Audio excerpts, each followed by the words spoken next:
talked about a bunch of these wide receivers, but what about some misses here? The one guy that I'm so annoyed, like this is a me miss. This is not a reception perception miss. 78% success rate versus press and 83% success rate versus zone coverage. Oh, you're drafting that guy all day, right? Devontae Smith, you're drafting that guy. The one player, man, that I was just insanely high on, and I looked like an absolute freaking genius for about a month, was Breece Hall. Yeah. And then the poor guy got injured.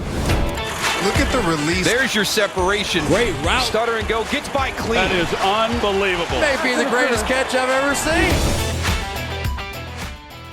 You talked about Jacoby. We talked about a bunch of these wide receivers, but what about some misses here? Yeah, the second year wide receivers, I could not have been more excited about. I think, I was like, you got to leave your draft with at least two of these second year wide receivers, and I obviously talked about Amon-Ra St. Brown earlier, but Rashad Bateman and Elijah Moore, I was really excited about those guys. And, they just never did anything. I mean, really from not their own. I don't think it was Bateman's fault. Bateman got hurt. That was obviously, yeah. I think he was going to have a good season. He was having a good season until he started having those injury problems. And then eventually he gets wiped out for the year. But just from a pure draft standpoint, was so excited about Bateman. That one didn't work out because of the injury. And Elijah Moore, man, I mean, good Lord. He eventually got back. Well, we know what happened is he got pissed off with the team. And then, then obviously they're dealing with some of the stone worst quarterback play in the entire NFL. The one guy that I'm so annoyed, this is a me miss. This is not a reception perception miss, because you know what? If you had just said, look at their 0.7% success rate versus man coverage, 78% success rate versus press, and 83% success rate versus zone coverage. Oh, you're drafting that guy all day, right? Devontae Smith, you're drafting that guy. And I buried Devontae Smith in every single ranking that I did because I was skeptical about the Eagles offense and because I was skeptical about how much they'd throw. What an idiot, bro. I mean, the guy was unbelievable this year. So he was awesome. He was awesome. He was like the second year receiver to own, or the second year receiver to draft this year. Absolutely. And my own data is sitting here screaming at me that, yeah, he's the guy. He's the guy. He's the guy. Pay attention to reception perception, you dummy. You chart this data out, stupid. And I didn't draft him in a single league this year. And I feel like a moron because of it. By the way, it's interesting that you brought up, guys like Tyler Lockett, Christian Kirk, and Brandon Ayuk. In most leagues, Elijah Moore was actually being drafted ahead of all three of those dudes. Yep. And I ranked him ahead of every single one of them too. Oh no. So yeah, no, it's that's interesting. Just to kind of see how that season had played out. And again, I think one of the lessons that you got to take away from 2022 is just you got to follow your own data. Like, block out the noise, because that's what your data does, is block out the noise. I know. And then like you said, it's screaming to you, like, listen to me here, pal. So maybe that's what we got to do here. Dude, I'm serious. I couldn't agree more with you. And a perfect example would have been Devontae Smith. A perfect example would have been all these guys we're talking about here, because even if just ranking based on opportunity and situations can be just so fraught. And of course you have to put these guys at, even Elijah Moore, you trust the talent there for sure, but there were a lot of questions, right? There were a lot of questions about that situation. But it was just you go with consensus at certain points when you're ranking in fantasy. It's well, yeah, it can't be too far off consensus with Elijah Moore because I like the player so much. But yeah, I mean, my God, yeah, it was a pretty rotten situation, and then that was easy to see.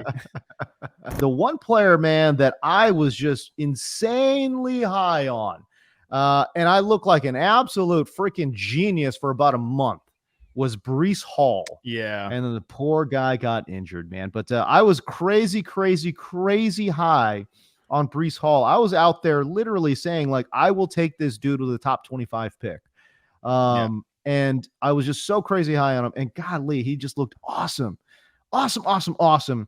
So unfortunate that he got hurt. So I'll give myself an incomplete grade on my Breece Hall take there, because for a bit I've looked pretty good. And then the guy got injured. So that's unfortunate. But all right. So how about for yourself here, man? Talk to me about DJ Moore. And maybe,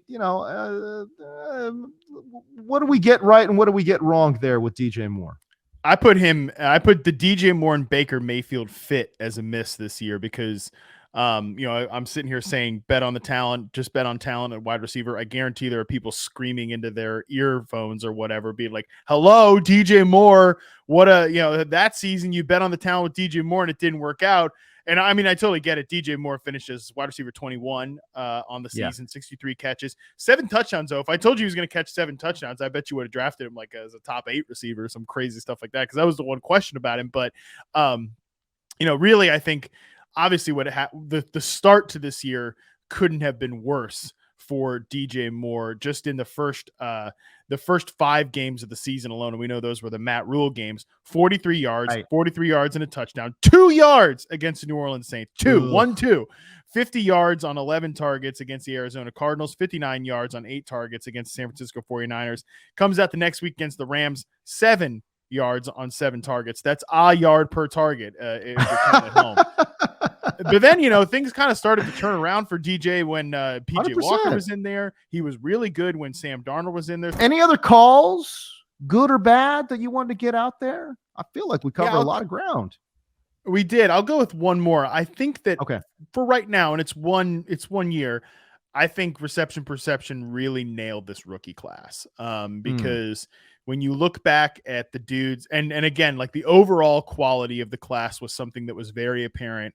Looking through reception perception data, like it was clear that this was going to be a really good receiver class. We've absolutely gotten a really good receiver class, but Chris Olave, number 1 in success rate versus man, number 1 in success rate versus press. It was obvious he was a superstar player coming to the NFL, and like any of the narratives about him going back to school and not being an early declare, or is he really a number 1 receiver? Well, the dude went out and had 1,000 yards without even breaking a sweat this year. He was incredible in a bad environment. You look at Garrett Wilson, was number 2 in success rate versus zone. He was awesome against man and press. He had an almost full green route tree. Did Garrett Wilson? Garrett Wilson's been a superstar receiver in the NFL. Drake London, 73% success rate versus man, 86.7% success rate versus zone. Destroy the narratives that he can't get open. So like the top of the rookie, obviously we didn't see Jamison Williams, and even like Jahan Dotson, RP was really high on, 87% success rate versus zone. Awesome hands. He's been really good this year.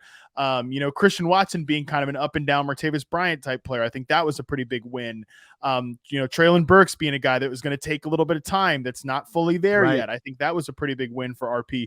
Now, what we got to see that going forward is like the next tier of players. I think the top tier of the class, RP, like pretty much 100% success rate there, but what about guys like Sky Moore? What about guys like Alec Pierce, like you said? Even George Pickens. I think Pickens is going to be the most polarizing player, almost in, like I mentioned the Gabe Davis thing earlier. He could be like the Gabe Davis of this next year, like the most polarizing player to debate on fantasy Twitter and all that. Like all these, dorks who don't go outside will be spending plenty of time tweeting back and forth about Gabe Davis, George Pickens all off season. You know what's funny though, Matt? You know what's funny? Yeah. I actually think there's going to be a pretty nice consensus on Pickens, and I think the consensus, at least in my opinion, is that he will be overvalued. I don't think you're going to get a lot of folks like yourself or myself to sit there and say, "Oh, he's being overvalued." I actually think we might be on an island a little bit when the offseason comes around, because I think the consensus will be very favorable towards Pickens going to 2023. There have definitely been, and I've just seen it in my mentions the last few weeks, and people ask me even like, hey, so the rookie report, pretty positive for George Pickens, but if you look at like some stats, yards per route run and targets per route run, like he doesn't really pop up as much. Like, is that the situation? Is that, and like I dove into it, and the more data I get on Pickens, from the back half of the year, not when the rookie report, the worse his RP profile is starting to look. And I think I agree with you that he will absolutely be, and we talked about this a couple episodes ago, I think he's kind of almost like a little bit overrated on highlight bias alone right now. And I definitely think that could see him up the ranks, but I think there are enough people out there asking, legitimate questions about some of the other ancillary metrics with him that there will be, maybe I think the consensus will be all in on George Pickens, especially with the highlight bias, especially if they make a change at offensive coordinator. So we might be a little bit on an island there, but there will be at least, I don't give or take maybe 10 or 15 other people on the island. We'll at least have to put in one port, okay, on the island Okay. to welcome All right. other folks in. All right. One port. Maybe one or two breakfast spots, maybe a small motel will have to open on the island. There'll be some folks there.